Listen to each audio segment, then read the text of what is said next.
하나님 말씀 구약 성경 열왕기하서 17장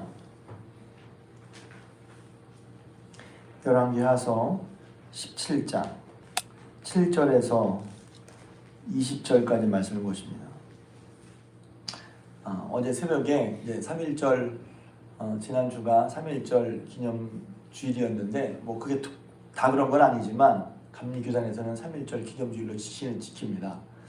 그런데 우리 교회에서 행사가 뭐 지난주에 행사가 특별히 있지 않았지만 그런 과정이 있기 때문에 제가 설교는 다른 설교를 했는데 새벽 시간에 함께 말씀을 전하고 싶어서 말씀드렸습니다. 느헤미야에서 보면 느헤미야가 이제 나라 예루살렘과 이스라엘이 무너진 것을 보고 아파하면서 어떻게 했지? 이렇게 말하면 또 그렇게 하는 게 나쁘다는 게 아니고 오해하지 마십시오. 나가서 데모해야 되나? 어떤 교회는 그런데 목사님 시국이런데 왜 우리 교회는 안 나가요? 그런 교회가 있다고 하더라고요. 나가서 하는 것도 뭐 나가고 싶으면 있을 수도 있죠. 그리고 나가보면 다 나쁘거나 뭐 다 틀렸다 이런 말도 아닙니다. 그런데 성경에 보면 뭐가 되냐면 느헤미야가 먼저 기도를 했죠. 그리고 그 기도는 회개의 기도였습니다. 그리고 나는 잘했는데 쟤네 때문에 문제다 이렇게 하지 않았어요.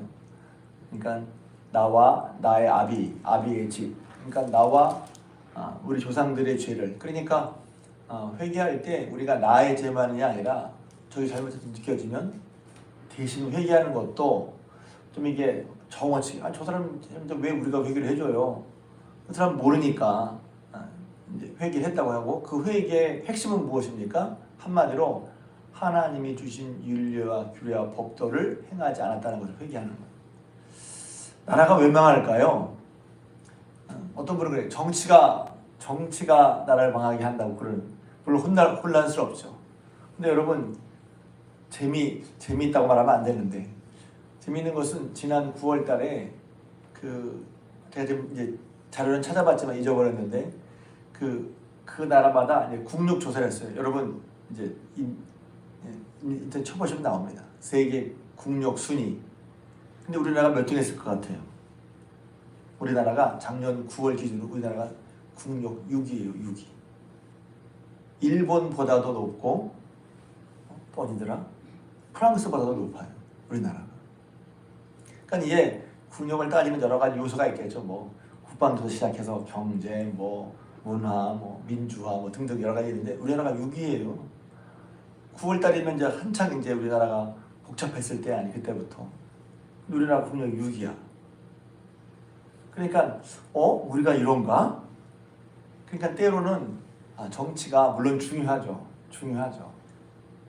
혼란스럽지 말아서 편해야 되는데 우리가 6위란 말이에요. 그러니까 정치를 잘해서 분명히 그 말 틀린 말 아닌데 정치가 다 좌우하는 것도 아니라는 말이죠. 그러면 그러니까 우리는 이럴 때 이런 게 중요하죠. 아니 나라가 잘 되는 거랑 성경이랑 상관이 있나? 그러니까 성경에서 말하는 바와 실제 삶에서 말하는 바 우리는 이제 나누고 생각한단 말이에요. 성경에서는 뭐라고 말하고 있지? 성경에서 나라가 망하는 이유를 뭐라고 말하고 있어? 나라가 회복되려면 뭐라고 말하고 있지? 그래서 곧장 성경적인 원리가, 성경적인 말하는 하나님의 법과 하나님의 공의가 실제로 이루어져야죠. 그래서 제가 신학교 들어가서 처음 배울 때 모세의 율법이 함무라비 법조보다 더 앞선다 이런 말씀을 배웠거든요. 그러니까 우리 말하는 법과 정의, 그것도 성경이 더 우선적인 면이 있다는 거예요. 그러니까 그런 식으로 연구를 하다 보면 법이 어떻게 만들어졌지? 법이 무엇이지? 법의 원칙과 질서는 뭐지? 그게 뭐냐면 모세 10계명에 있는 거라는 거예요. 그렇게도 볼 수 있다는 거죠. 그러니까 제가 이렇게 말씀드린 건 뭐냐면 교회에서 나를 위해 기도를 할 때 어떤 기도를 해야 되겠냔 말이죠. 그러니까 교회에서 말하는 성경적인 거 따로, 세상에서 말하는 거 따로인가? 아니죠. 하나님의 말씀의 원칙은 교회에서나 혹은 세상에서나 마찬가지입니다. 그렇다면 우리가 세상에서 말씀대로 살 필요가 없지 않겠어요? 그러니까 그럼 성경에서 나라가 망한 이유는 무엇이고 나라가 회복되려면 어떻게 되겠냔 말이죠. 그러니까 성경을 그래서 교회에서만 믿는 사람들에게만 토용되는 것으로 보면, 물론 믿는 사람들이 성경을 알기 때문에 그 말씀을 살고 성경을 모르고 하나님을 모르니까 그 사람대로 살지만 하나님께서 세우신 원칙은 교회에서만 통하는 게 아니라 세상에서 통하는 거지. 그러니 그런 면에서 그럼 우리가 느헤미야도 막 얘기했지만 뭘 회개해야죠? 하나님 뜻대로 하지 않은 거, 율례와 규례 법들을 짓지 않은 거, 그거 회개하고 먼저 우리가. 그런 다음에 이제 이사야서나 예레미야서, 에스겔서에 보면 선지자들이 말하는 것이 여러 가지가 있어요. 곧 불의를 행하지 않고 공평과 정의를 행하는 거란 말이죠. 그래서 제가 가끔 기도하지만 억울한 사람이 없는 거, 억울한 일을 당하지 않는 거. 왜? 억울한 자의 핏소리가 하늘에 호소하거든요. 그래서 억울한 자의 핏소리가 있는 나라는 망하는 나라가 되는 거예요. 억울한 자의 핏소리가 하나님이 직접 호소해.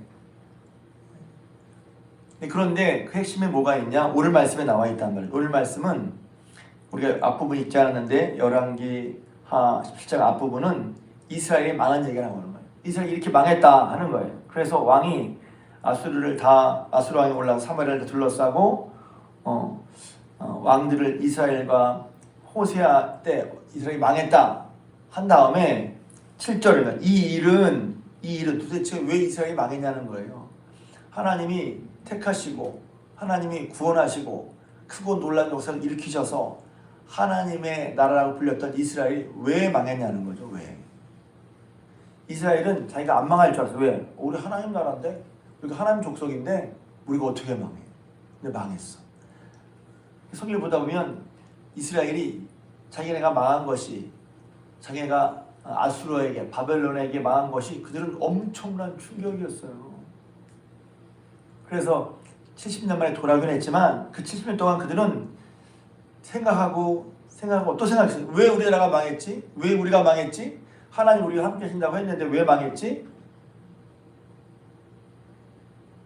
그것에 대한 크고 놀라운 반성들이 일어났어요. 그게 뭐냐? 회개란 말이에요. 우리가 주어진 일에 대해서 그냥 아니라 왜 그렇지를 생각해야 된단 말이에요. 그것도 어떤 안목으로? 세상의 안목으로, 정치적인 안목으로 보는 게 아니라 성령의 안목으로, 하나님의 안목으로 볼 필요가 있단 말이에요. 기껏 교회에서 신앙생활 했는데 보는 건 정치적 안목으로만 봐.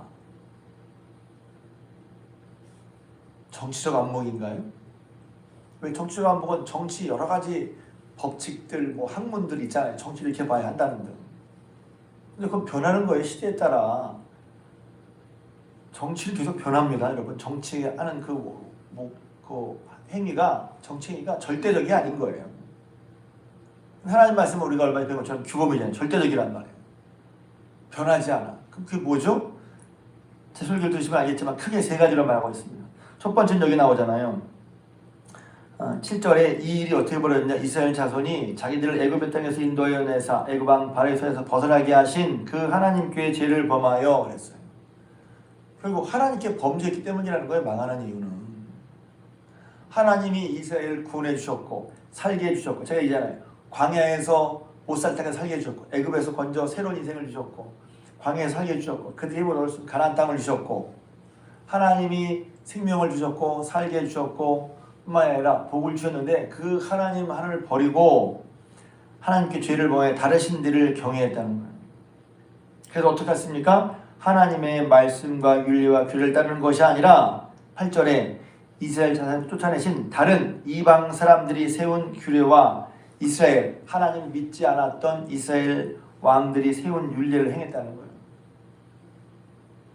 그게 이유란 말이에요. 그래서 9절 보면 이스라엘 자손이 점차로 불의를 행하여, 제가 점차로란 말에 출처났거든요. 한 번에 확 나빠지는 않아요. 그러니까 하나님 밑에서 한 번에 확 어기는 사람은 없어요. 조금 어겨봐. 근데 괜찮아. 그럼 조금 더 어겨봐. 이렇게 된다는 거예요. 그래서 깨어있는 사람은 조금 어기는 것부터 신경을 쓴단 말이에요. 조금 하면 이건 괜찮을 거야. 근데 처음부터 여러분 왕창 법을, 하나님의 법을 무시하고 어기는 사람은 없어요. 그래서 제가 이스라엘 자손이 점차로 불의를 행하여, 점차로 불의를 행하여, 하나님의 말씀 분명 아니라고 했는데 한번 불의를 행해봤어. 괜찮아. 또 합니다. 계속합니다. 더 많이 합니다. 더 크게 합니다. 그래서 결국은 뭐 했으면, 그래서 우상 숭배했다는 거예요. 그래서 보면 자기를 위하여, 여기서 우상 숭배가, 요새 우상 숭배하는 때 제가 말씀드렸죠. 여기서 가장 큰 우상은 자기 자신이라는 거예요. 16절 우상 숭배하지 말라 그랬는데 16절 그들의 하나님 여호와의 모든 명령을 버리고 자기를 위하여 두 송아지 형상을 만들고 그랬어요. 그리고 아세라 목상 만들고 이런 성질을 섬기고 바알을 섬기고 누구를 위하여? 자기를 위하여. 그래서 우상 숭배 핵심은 내가 우상인 거예요. 나를 위해서 우상을 만든 거예요.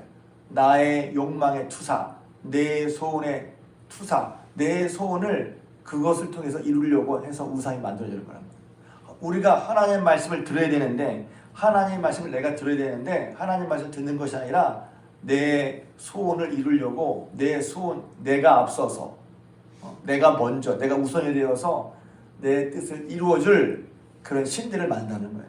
그래서 어려운 말로 왜 처음에 이상했어요. 아니 은금 동처를 내가 만들어 놓고 그것을 이렇게 비난 말이야. 내가 만들어 놓고 그래서 내가 만든 우상을 마치 나를 구해줄 것처럼 나를 살려줄 것처럼 그렇게 하는 게 이상했잖아요. 그런 성경 보면 딱 나와요. 너를 위하여 만든 우상을 너를 위하여 새긴 우상이라고 했단 말이에요. 그것은 뭐냐면 나의 욕망의 투사인 거예요. 나의 욕망을 그걸 통해서 드러낸 거란 말이에요. 그 우상은 자기 자신을 위해서 만든 것이고 그래서 맨 끝에 우상의 맨 끝에 가장 큰 우상은 뭐냐? 자기 자신이란 말이에요. 그래서 신앙생활을 누가 제일 방해하죠? 세상이 방해한다고요? 다른 사람이 방해한다고요? 하나님을 따르는 것을 가장 큰 방해하는 것은 자세히 보면 나 자신인 거예요. 그래서 예수님이 너희가 신앙고에 나를 따라오려거든 제일 먼저 하는 게 뭐예요? 너를 부인하고 이거예요. 그런데 여기서는 너를 부인하는 게 아니라 나를 확장시켜. 네 마음대로 해라. 네 마음대로 해라. 그래서 우상을 만든 거예요. 우상을 만들지 말라 한 것을 하나님께서 우상 만들지 말라 한 것을 만듭니다. 그러니까 하나님의 범죄한 것 중에 이제 범죄했다는 말도 맞지만 그게 큰 우상을 만드는 거예요.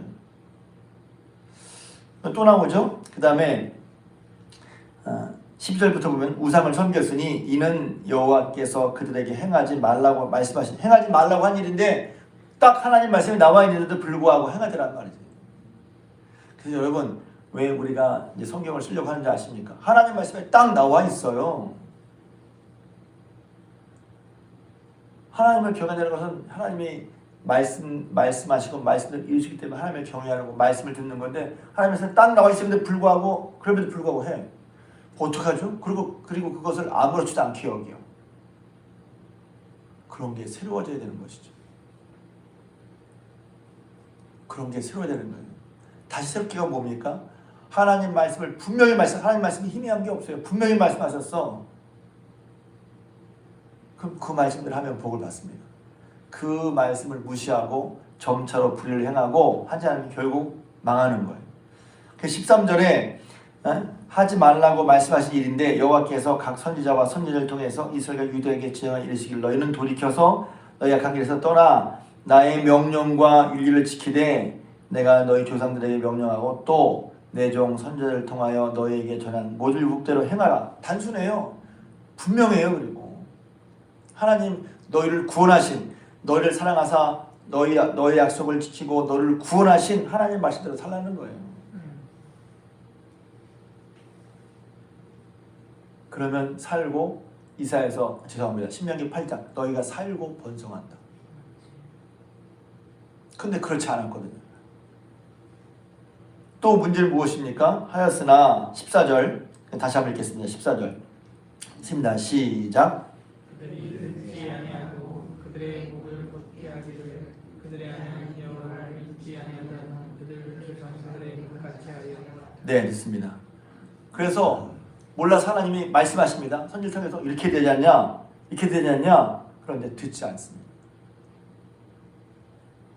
그래서 두 번째는 결국 핵심은 하나님의 말씀대로 하지 않아서 망하는 건데 그 핵심에서 첫째 우상 숭배가 있고요. 나를 위해서 내가 우상이야. 두 번째 하나님께서 그래서 그를 위해서 말씀하시거든요. 이걸 잘못이야. 이걸 이렇게 하는 거야. 깨닫게 하신단 말이에요. 그런데 듣지 않습니다.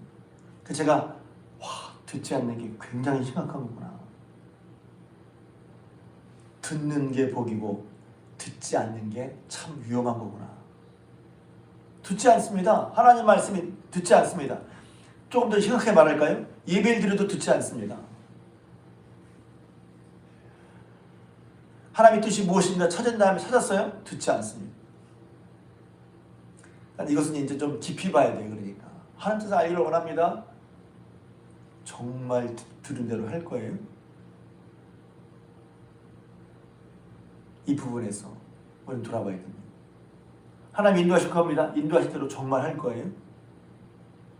이렇게 말하면 이제 술수 이렇게 말씀하는 것이 여러분에게 부담이거나 혹은 너무 공격적으로 들릴 수 있을까 봐 조심스러운데, 정말 내가 하나님 말씀 행하려고 하는 말이에요. 이건 우리가 그래서 다시 새롭게 된다. 다시 새로 된다는 게 뭐죠? 하나님의 생명의 말씀인데 어느 순간에 내가, 물론 상황이 있었겠죠. 이런 상황, 저런 상황, 이런 여건, 저런 여건 때문에 어느 순간인가 하나님 말씀대로 하지 않는 것이 너무 당연한 게 됐어. 말씀을 아는데 행하지 않아. 또 그것을 어느 순간에 마음에 설교를 통해서라든가 성경을 읽다가 우리 깨닫게 해서 은혜를 주시는 거거든. 그 은혜 주시는 거야. 그런데 듣질 않아. 뭐가 위험한 줄 아십니까? 듣지 않는 게 위험한 거예요. 왜냐면 예배도 드리고 기도도 해. 새벽 기도에도 나와. 근데 듣질 않아.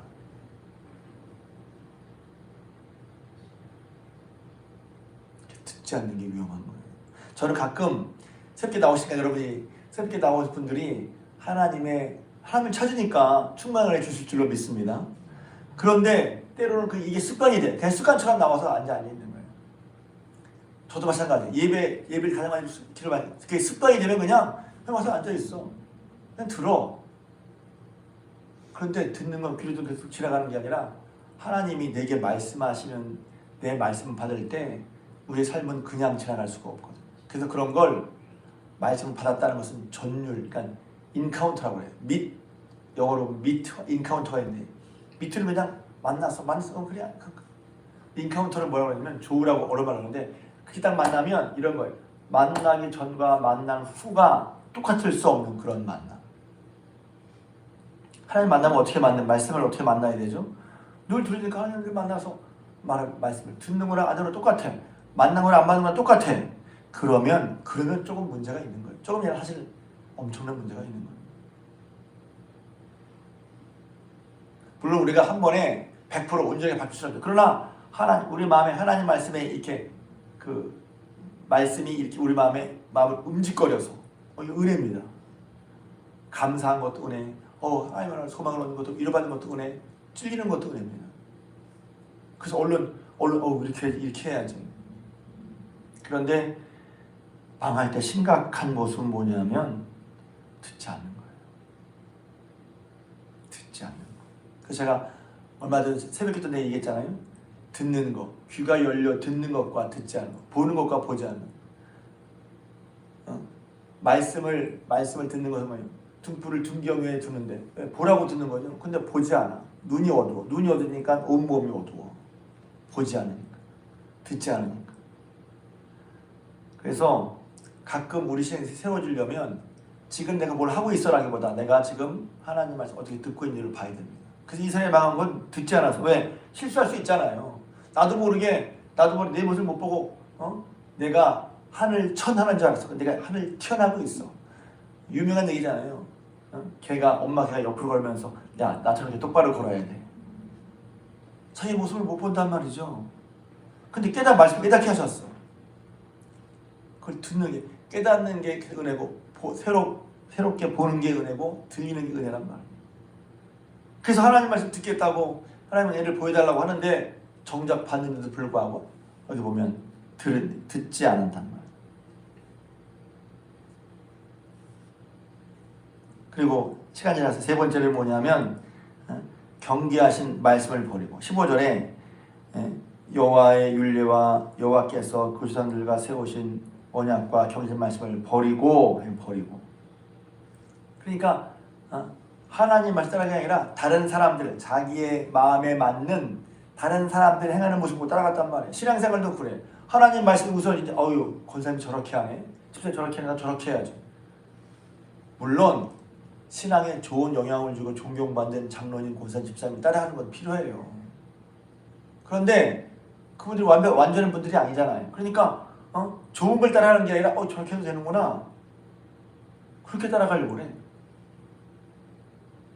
제가 여러 종종 그런 모습을 봐요. 예전에 어떤 청년애가 한 말이 기억나요. 아유, 뭐 권사님하고 집사님 다 그러는데요. 뭐 자기도 그러겠다는 거죠.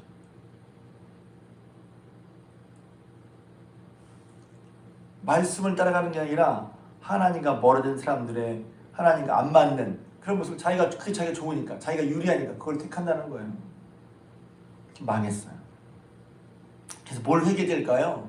첫째는 우리가 여기 말씀 간단히 말했습니다. 하나님을 구원의 하나님, 우리를 사랑하셔서 우리 행복을 위해 말씀하신 하나님의 말씀 듣고 행하면 복을 받는 그 말씀을 우리가 따르지 않는 게 근본적인 원인이고 돌이켜야 할 것입니다. 왜 다시 새로워져야죠? 나도 모르게 시행사를 열심히 하고 봉사를 열심히 했는데 그 가운데 어느 순간에 하나님의 말씀대로 하지 않는 게 생겼단 말이에요. 그것을 당연하게 여기거나 그걸 내버려 두어서 그렇게 하려도 괜찮구나 하는 것들이 생겼단 말이에요. 그거 회개해야 돼요. 왜 그렇죠? 나의 자신이 우상이에요. 왜 그렇죠? 하나님 말씀 모르는 깨닫게 하셨는데 깨닫게 해서 그냥 넘어갔어. 그러니 돌이키는 건 뭐죠? 어제도 느헤미야가 말한 것처럼 하나님길 향하여 다시 하나님께 회개하고 기도하면 저 땅끝에 있는 사람이 다시 돌아오게 하신다고 그랬잖아요. 회개가 그래서 귀한 거란 말이에요. 돌이켜 회개하는 거. 70년 동안 회개를 받아 하나님이 돌이키셨죠. 우리가 민족을 기도할 때 뭘 기도해야 할까? 하나님의 율례와 규례법도를 어긴 거, 나 자신을 만들어 우상을 섬긴 거, 다시 우상이 된 거, 하나님 말씀을 어느 순간인가 어떤 것은 잘 듣는, 어떤 것은 듣지 않는 것이 있는 거. 그걸 돌이켜 회개할 때 하나님이 그 회개를 받으시고 그런 나라나 민족이나 사람이나 단체나 가정이나 다시 돌이켜 회개할 때 하나님께서 그 회개를 받으시고 회복시켜 주실 줄로 믿습니다. 나라 민족을 위해서 기도할 때 여러분 이렇게 기도하시고 왜 뭘 기도해야 할지 깨닫게 하셔서 함께 우리 나라 민족을 기도하신 여러분 되시기를 주님의 이름으로 부탁을 드립니다.